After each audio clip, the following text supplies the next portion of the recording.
शंकर, तुम हो भोले दया के सागर।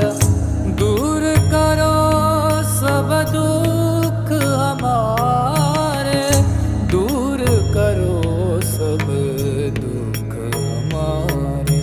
शंभो शंकर नमः शिवाय, गिरिजा शंकर नमः शिवाय। आदिदेव तुम नमः